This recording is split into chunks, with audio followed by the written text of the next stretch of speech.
It's a brainwash with Dr. Tom and drum rolls with Tracy Thornton, Abreau, Tico Tico.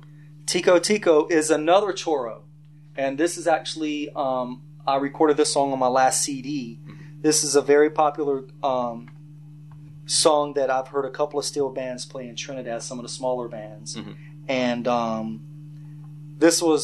included this because it really turned my head around. I actually knew this one before the song we were talking about before, but it was the first choro I ever learned how to play. And I even still play it on my gigs all the time, but it was like 1, 2, 3.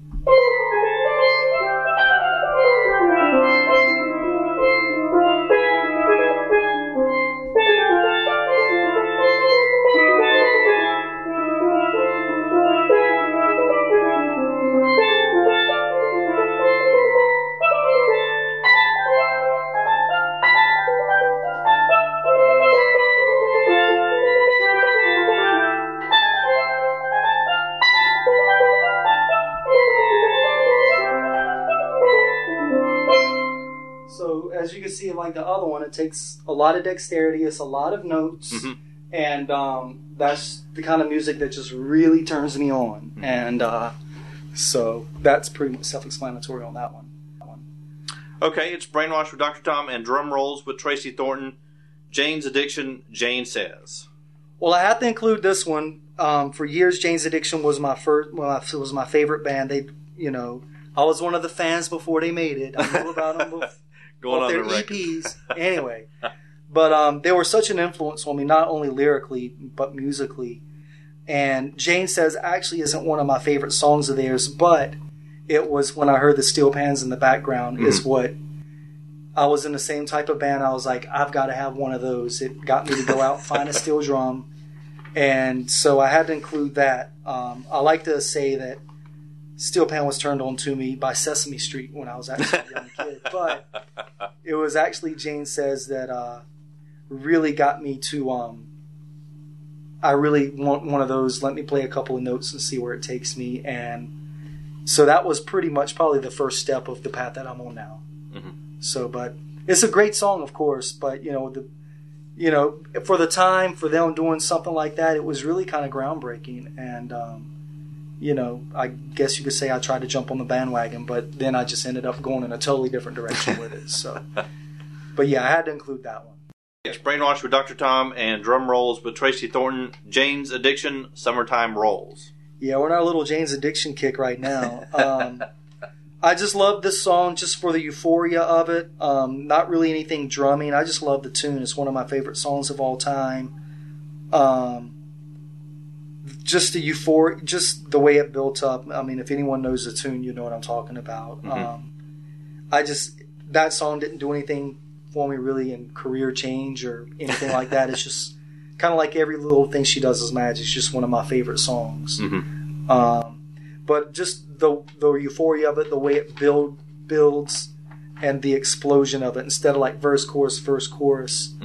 I really like songs that are more dynamic a lot of the times, and that's such a great dynamic song. Is it the Kiss song that's the earliest that you recall, or another one? The Kiss song, the 100,000 Years, is the earliest I recall that would influence me drumming-wise. Okay. Being down in my basement at my mom and dad's house and having those trash cans to play on, that's my first recollection of really trying to emulate a drummer and saying, this could be cool to do from one day. It's Brainwash with Dr. Tom and drum rolls with Tracy Thornton, Jane's Addiction, Mountain Song. Well, this is another one that I got 3 Jane's Addictions on here. It was just at a time at my drum set drumming days that it's just a great song for one, but the reason I like this song is that he just didn't do like a bass kick like a doon to ta doon ta to ta.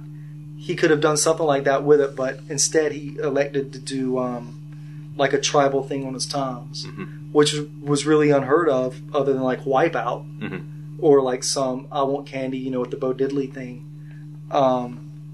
That he really made that song even heavier with the way he chose to play drums on it. So yeah, I'm sure it had an influence on my drum set playing at the time that I started dabbling in percussion. So yeah, that was probably pretty profound. Okay. From my vantage point here in your studio, I see a couple books in your bookcase which are interesting. John Coltrane, I guess Miles for Miles Davis, and Marilyn Manson. Can you say something about your book collection? Well, that kind of goes to my bipolar disorder, which I don't really have, but I really like I'll read one book like Catch a Fire from Bob Marley, mm-hmm. and then I'll turn around and I'll read a book by Marilyn Manson, mm-hmm. And then I'll read an autobiography of a yogi, Paramahansa Yogananda, which is an Indian yogi teacher, which is one of my favorite spiritual teachers mm-hmm. that I read.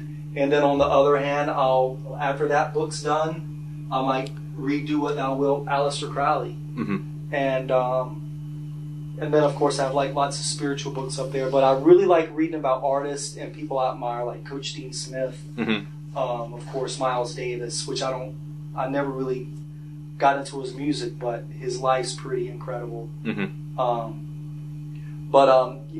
I like to take from just like with my music, I love Paradise Garden and I love, Rain and Blood. It's mm-hmm. like you can learn from all of it, and it just depends. Like right now, I'm reading a Keith Moon book, mm-hmm. which is pretty hip, and then tomorrow I might read a book on chickens. I don't know. You know what I mean? Brainwash with Dr. Tom and drum rolls with Tracy Thornton. Babatunde Olatunji, a Gaga, and this was off of one of his CDs called The Invocation, and they were mostly songs to the Orishas, or some of the Yoruba West African gods in the mm-hmm. Yoruba religion. And Baba Olatunji was pretty much the first cat to come over to the States in the 50s and bring the West African music mm-hmm. and the drumming to the States. But the reason that I like this so much is that this was the first record when I got it had such a big production. I mean, it literally sounded like 100 drummers. Mm-hmm. And it was my first experience in hearing djembe and the African ensemble, mm-hmm. Before the Percussionists of Guinea. And it wasn't like great technical drumming. It was just rhythms mm-hmm. with chants over top of them that were so incredible. And that was probably my first introduction into the African music and the djembe, because I did djembe pretty much. That's all I did for 5 or 6 years. Mm-hmm. And that probably was my first step. I got that actually before I met Khalid. Mm-hmm. Okay. Before Khalid really started, telling me who to really listen to, for technical stuff. But that was definitely another moment when I heard it. It kind of took my life in a direction I didn't know it was going to go in. Mm-hmm. And it was a big influence on how I used to try to put drum parts to types of popsicle music mm-hmm. back in the day for that rock band.